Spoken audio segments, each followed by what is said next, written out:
বিধ্বংসী আগুনে ভস্মীভূত হলো 5টি বাড়ি। শনিবার দুপুরে ঘটনাটি ঘটেছে চাপড়ার পদ্মমালার পশ্চিম পাড়ায়।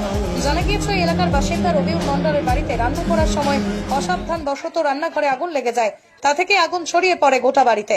মুহূর্তে সেই আগুন বিধ্বংসী আকার ধারণ করে। আগুনের লেলিহান শিখা গ্রাস করে রবিউলের পার্শ্ববর্তী 4 ভাইয়ের বাড়ি।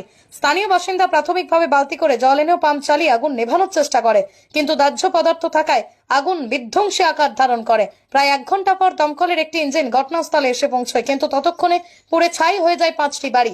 প্রায় কয়েক লক্ষ টাকার সামগ্রী পুড়ে ছাই হয়ে গিয়েছে অনুমান করা হচ্ছে।